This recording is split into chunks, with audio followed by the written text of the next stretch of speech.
I was looking at the numbers this morning, and there's a specific figure that just stopped me in my tracks. Oh, yeah. It's one of those numbers that's so big, it's like, it's almost hard to even visualize in the context of what we're talking about. $30 billion. It is a staggering amount of money. It really is. That is the estimated global value of the reality TV empire. 30 billion. It's not some, niche genre anymore. It's a global economic superpower. Absolutely. And then you look at the consumption habits, specifically here in the U.S., and it gets even more intense. We're looking at, 79% of adult TV watchers consuming this content? It's the wallpaper of our culture at this point. It is. And if you drill down into the next generation, girls aged 12 to 17, 3 out of their 4 favorite shows are reality programs. A cultural monolith. There's really no other way to describe it. It has completely saturated the market. But here's the tension, and this is really what we're diving into today.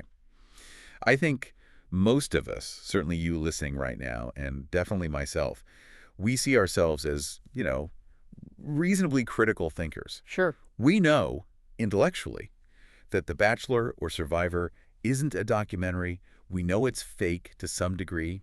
And yet, we watch.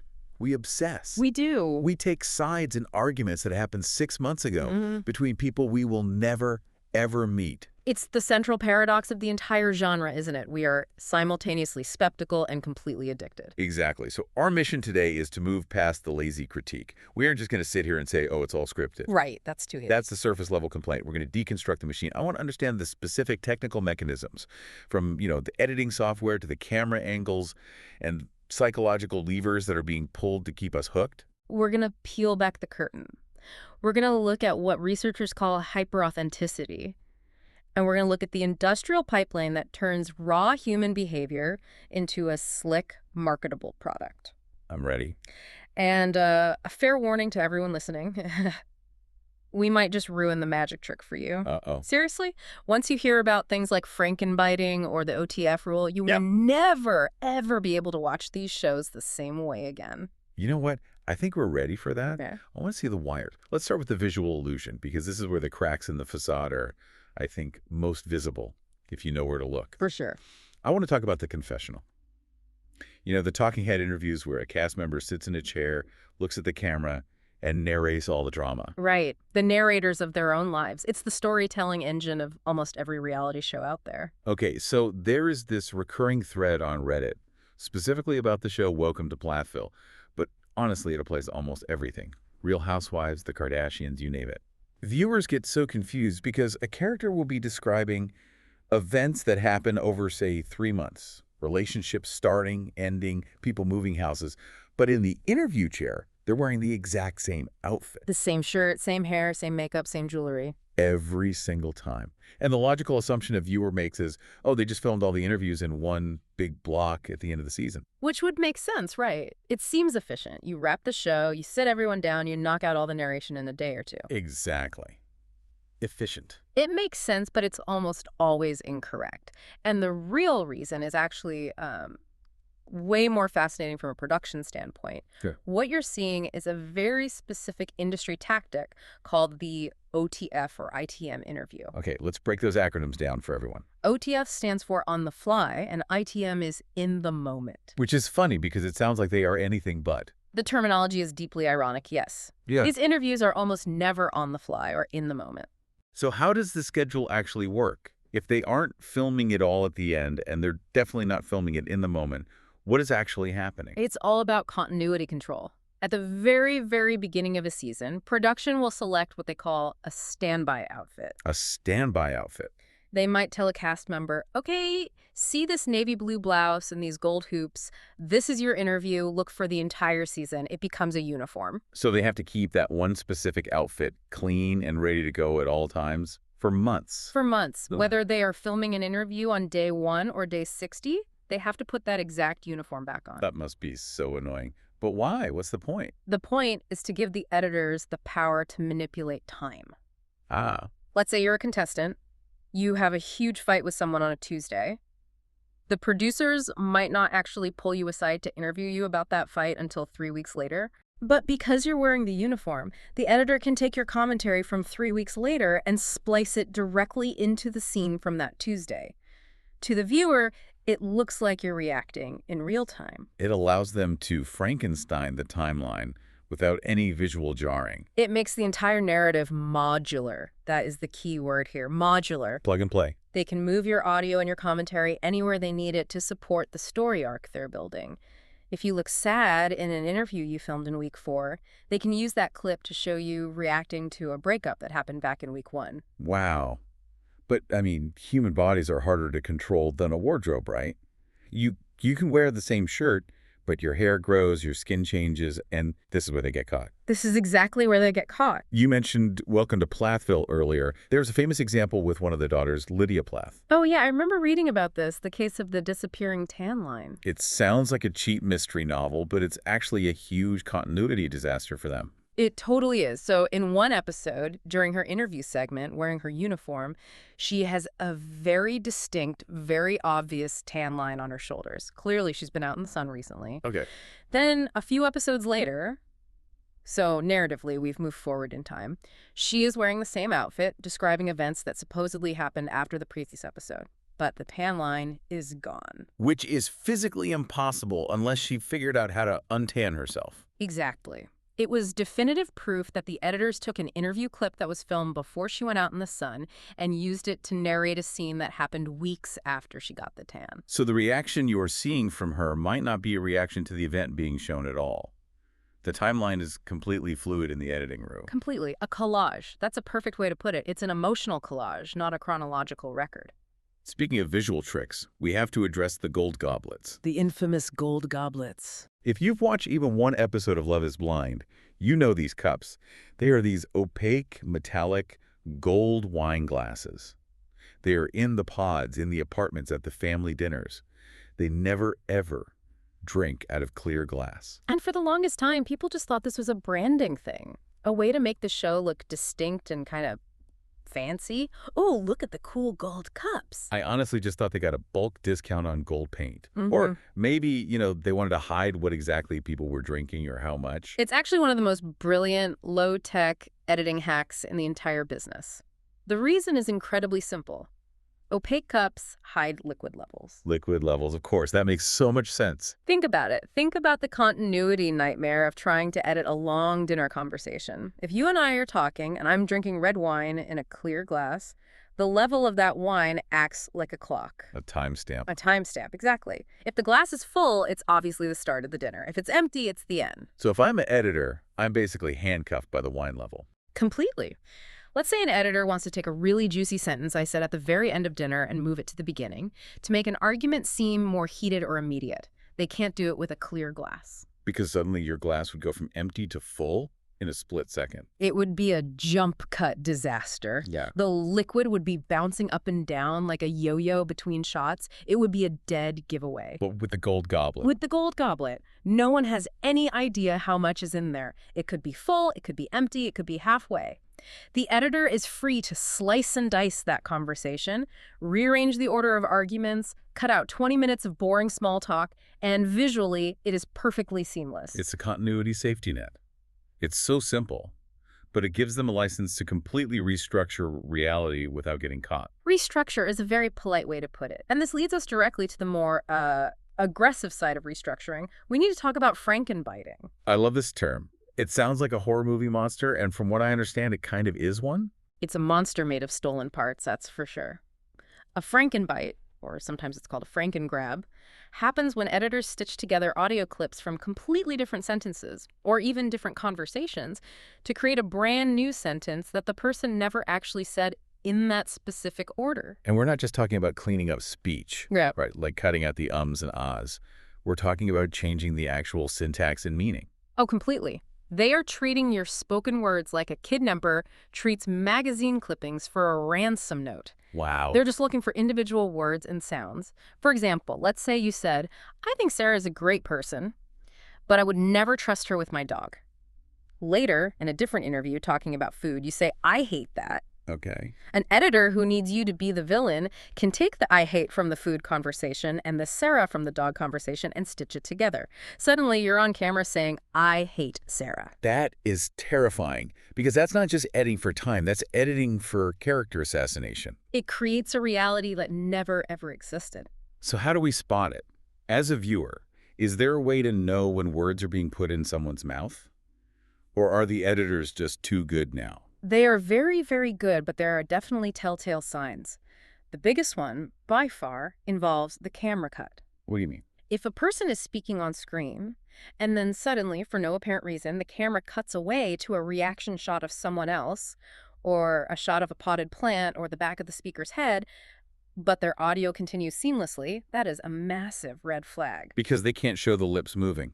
The lips wouldn't match the new sentence they just constructed in the edit bay. Exactly. This should be the golden rule of watching reality TV. If you cannot see their lips moving, do not trust the audio. If the camera is lingering on the back of someone's head while they deliver a crucial plot-defining line of dialogue, there is a very, very high probability that line was stitched together from 3 different sentences, filmed on 3 different days. I've also noticed sometimes the sound quality it changes mid-sentence. Yes. Listen to the intonation. Human speech has a natural rhythm, a melody. In a franken-bite, the pitch might jump up and down unnaturally between words, or the background noise, what we call room tone, might shift slightly. It sounds a little bit robotic or choppy. So whenever the camera looks away, the editor is probably up to something. Very often, yes. And look, sometimes it's for benign reasons. They just need to shorten a long, boring explanation about the rules of a game or something. Right. But other times, it is used to fundamentally alter the context of a relationship or manufacture a conflict that never happened. And this all ties into a broader mandate that editors are often given. They're told to make a meal of it. Make a meal of it. That implies the raw ingredients. The actual footage wasn't enough. They had to season it, cook it. Precisely. If a scene is flat, if the drama isn't popping, they have a whole toolkit in post-production to force it. One of the most common tools is the stolen reaction. How does that work? Let's say you tell a mild, kind of unfunny joke at a dinner party. Nobody laughs, but nobody's offended either. It's just a dud. But the story for that episode needs you to be the offensive villain. Hey. The editor can go through hours of footage from 3 days ago, find a clip of someone looking shocked, maybe they just saw a spider, or dropped a fork, who knows? And they can splice that reaction shot right after your joke. So the viewer at home sees your joke, shocked face, and our brain just naturally connects them, even though they never happen together. We assume cause and effect. It's the Kuleshov effect, essentially. You create meaning through juxtaposition, then they layer on what are called audio stings. Oh, I know these. Those metallic screeches or the cymbal crashes or that deep bass boom when someone says something dramatic. Yes, or conversely, the sudden silence, dropping the music track completely to make a moment feel incredibly awkward and tense. The silence is a weapon. It forces you to lean in and pay attention. It is. They are all artificial cues telling your brain, this is tense, feel tension now, even if the actual room was perfectly calm and nobody cared. I've noticed the speed ramping too. Especially in shows like The Bachelor or any show that has physical challenges. They slow things down. Speed ramping is huge. Slowing down the footage during a subtle eye roll or a stumble or a quick glance across the room.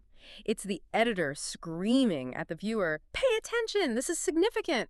Even if, in real time, it was a split-second micro-expression that nobody in the room even noticed. So the editor is basically an emotional conductor, and they're conducting the audience like an orchestra. They're telling you what to feel and when to feel it. That's a perfect analogy. So we have the visual tricks down, the clothes, the cups, the stitched audio, but that's all post-production.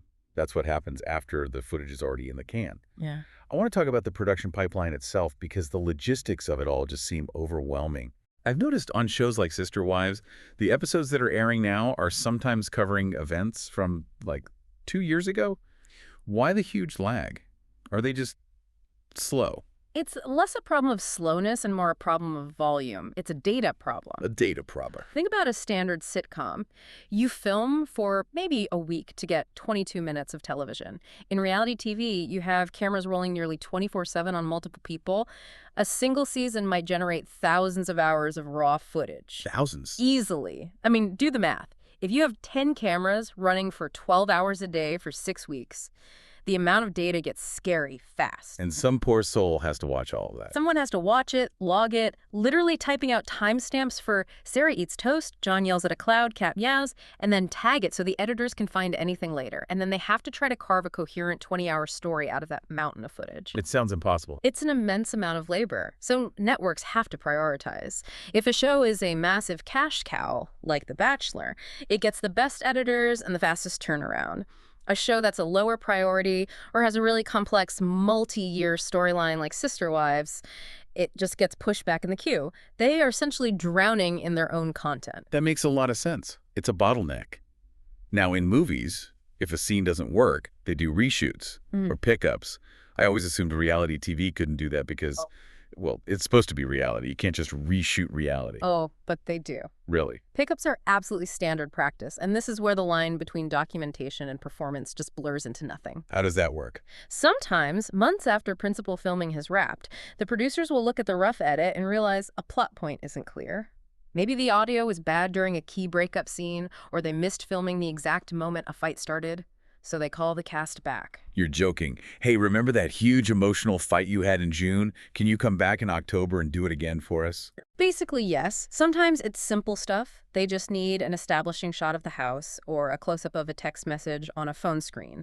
But very often, they will restage entire conversations. No way. Yes. They will have the cast sit on the same couch, wear the same back to that uniform concept we talked about, and discuss the event in the present tense as if it is happening right now. So the cast members are essentially acting out a memory of their own lives. It's a performance of a memory, and it happens constantly. You could argue it's a necessary evil of storytelling because real life is messy and often incoherent. To make it into a clean TV show, you sometimes have to recreate the beat. This brings us to the idea of the soft script. Yes. We always hear the defense from networks. It's unscripted, there are no writers, and, technically that's true. There isn't a script with dialogue lines for them to memorize. Right. It's not a hard script with words on a page. It's a soft script. How specific does that kind of direction get? It's what they call directional nudging. A producer might whisper in your ear, "Hey, Sarah seems really upset about what you said earlier. You should probably go ask her why she's crying over there." Or, "I just heard John was talking about your boyfriend behind your back. Don't you think you should go confront him about that?" They aren't telling you what words to say, but they are absolutely winding you up and pointing you at the target. It's like setting up action figures and then just bashing them together. Yeah. You create the conditions for the crash to happen. Exactly. And sometimes the entire environment itself is a fabrication. You look at a show like Hell's Kitchen, you think they're in a real functioning restaurant. I mean, yeah. That is almost always a soundstage built to look like a restaurant. The customers are paid extras. The stakes are real for the contestants, but the setting is a set. Okay. Or what about Storage Wars? Don't break my heart on Storage Wars. I love the treasure hunt aspect. The idea that you could just open a random door and find a fortune. Well, there were some pretty significant allegations and even lawsuits claiming that producers would salt the mine. Salt the mine? They would plant valuable or interesting items in the lockers. Because if you think about it statistically, most abandoned storage lockers are just full of old newspapers, dirty clothes, and broken furniture.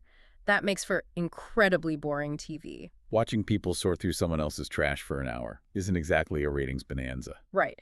So to guarantee that the episode works, to make sure there's a payoff, they need a win. They need that aha moment. So they allegedly plant the treasure to ensure the cast finds it. It makes sense from a cold, hard business perspective. You can't spend hundreds of thousands of dollars filming a show about finding nothing. You're ensuring the return on investment. But it definitely kills the magic of the hunt. It does. Okay, so we've established that the clothes are controlled, the cups are tricks, the dialogue is stitched together, and the lockers are sometimes salted. But we have to talk about the people, because this is where this deep dive gets a little darker. It does. The psychology of this environment seems specifically designed to break people down. That is not an exaggeration. If you were a psychologist trying to design an experiment to induce stress, paranoia, and extreme emotional volatility, it would look exactly like a reality TV set.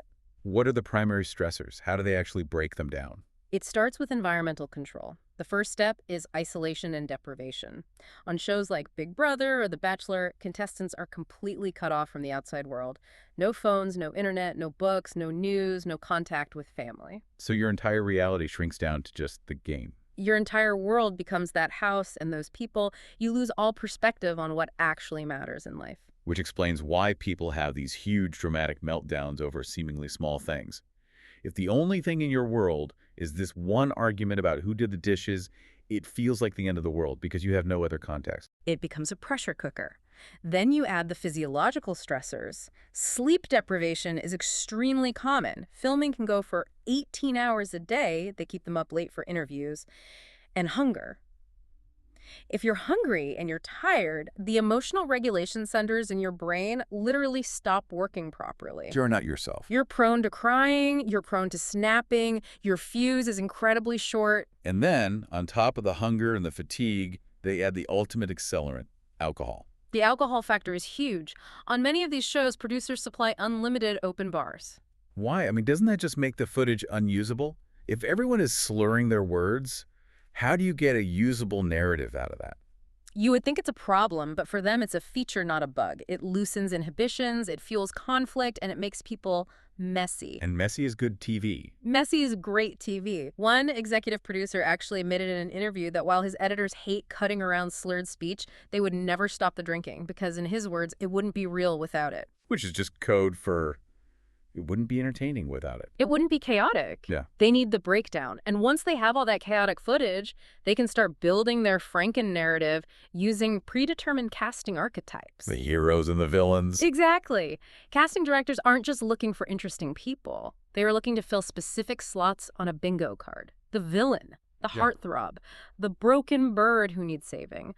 The villain, though, is the most critical role. Right. You mentioned Reddit earlier. If you go online, everyone claims to hate the villain. I hate Jerry from Survivor. I hate this person from The Bachelor. But the engagement metrics, the ratings, they prove that the show needs them. Hate watching is still watching. We love to have someone to root against. It's half the fun.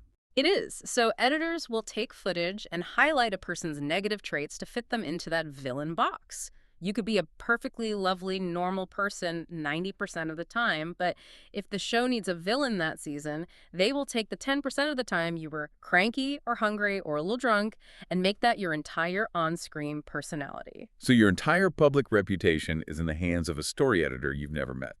They can just carve away all the good stuff and leave only the bad. And sometimes it goes beyond just highlighting existing traits. There are examples of manipulated context that are truly disturbing. Like what? Take Love Island. There have been numerous reports of contestants being forced by producers to have conversations they didn't want to have. A producer telling a girl, you have to go tell her about the flirtation, even when the girl refused, saying she didn't want to cause drama. They wouldn't let it go until she did it. That's coercion. Wow. And I saw in the notes there was a specific case with the show Joe Millionaire that seems even worse. This one feels like a lawsuit waiting to happen. It was shocking to read. Oh, that case was legendary in the worst possible way. The editing implied, very, very heavily through sound effects and quick cutaways, that a female contestant performed a sexual act on The Bachelor in the woods. They used franken-bited audio of suggestive noises and completely out of context visuals to sell this story. And the truth was? A field producer later admitted on the record that it never happened. It was a complete and utter fabrication of the editing room. They took a woman's reputation and destroyed it for a plot point that was total fiction. That is chilling. It's absolutely chilling. And it leads us directly to the consequences, because we watch these people like they're characters in a soap opera, but they have to go back to their real lives. And the statistics on this are just grim. They're tragic. We have to talk about the human cost of this entertainment. Estimates from various reports suggest that around 38 suicides worldwide have been directly linked to reality TV alumni. 38! That's a crisis. That is not a statistical anomaly. That is a pattern. It's a crisis, and it includes people from huge global franchises like Love Island, American Idol, Storage Wars. It raises a massive, massive question about the duty of care these production companies have. What is causing this? Is it the pressure of the show itself, or is it what happens after? It's a toxic combination, often called post-show trauma. You have people who are, for the most part, not media trained. They're plucked from total obscurity and then thrust into a global spotlight. And once the show airs, they face what can only be described as psychological warfare. From the public. Public shaming, death threats on social media, constant harassment. Their every mistake is magnified a million times. And their careers must just be Gone. Often destroyed. You can't go back to your day job as a marketing manager or a teacher if the whole world thinks you're the drunk villain from a dating show. You become unemployable. The internet never, ever forgets. So what do the networks do? Do they provide therapy? Do they help these people transition back to normal life? Historically, almost nothing. There has been a distinct and shocking lack of aftercare. Contestants are very often treated as disposable commodities. Wow. Once the season wraps, the production machine moves on to the next batch of fresh meat, and the previous cast is just left to deal with the fallout entirely on their own. It seems like a massive ethical failure across the board. It is what's known as the producer's dilemma. Producers are stuck in a terrible position. On one hand, they have an ethical obligation to treat their subjects fairly. On the other hand, the network is demanding ratings, and ratings mean conflict. Right. So an executive producer might sit in a nice office and say, of course we care about mental health. But the field producers and the story editors, the ones in the trenches, are under immense pressure to deliver drama. If they come back with boring ethical footage, they get fired. So the commercial imperative just crowds out the ethical standard. Every single time. Yeah. The fundamental structure of the industry rewards exploitation. This is all really heavy. It really forces us to look in the mirror. Because that brings us to the final and maybe most important piece of this puzzle. The viewer. Us. If we know it's fake, and we know it hurts people, why are we so obsessed? This is the great viewer's paradox, and academics have actually studied this exact question. There was a fascinating study in the Journal of Consumer Research that coined a term for what we're looking for: hyper-authenticity. Hyper-authenticity. Okay, let's unpack that. What does that mean in this context? It's the idea that we as viewers don't actually want 100% gritty, unfiltered reality. Right, real life is mostly boring. So boring. If Big Brother was just a 24-hour live feed of people sleeping and brushing their teeth and staring at the wall, no one would watch. True. I want the fight, not the nap. Right. We want a constructed reality that feels real but has the pacing and the narrative arc of fiction. We want the emotional payoff of a drama, but we want it with what we believe are real people. It's a hybrid product. And the study distinguishes between two types of viewers: the collector and the tourist. A collector and a tourist, how do they differ? A collector is someone who wants pure, unadulterated authenticity.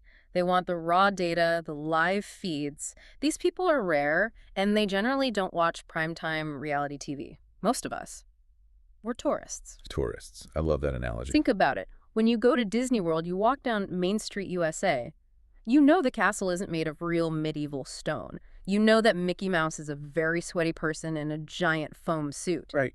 But you go anyway. You suspend your disbelief because you want the experience. You want to enjoy the ride. That makes so much sense. We are tourists in these people's lives. We know it's a set, but we buy the ticket anyway because we want to be entertained and we're willing to overlook the artifice to get there. And we engage in what the researchers call paradox negotiation. This is the fun part. We actually derive pleasure from spotting the fake, like shouting at the TV, "That's a franken-bite," or "Look, her tan line is gone," while simultaneously getting emotionally invested in the characters. We get to feel smart for seeing the strings, but we still get to cry at the wedding. You get to have it both ways. It's like wrestling. It is exactly like professional wrestling. We all know it's staged, but we still cheer for the hits and boo the bad guy. And I think there's a big element of judgment in there, too, what the outline calls identity construction. Absolutely. We use these shows to calibrate our own moral compass. We watch someone make a terrible mistake or act selfishly, and we tell ourselves, "Oh, I'm better than that. I would never do that."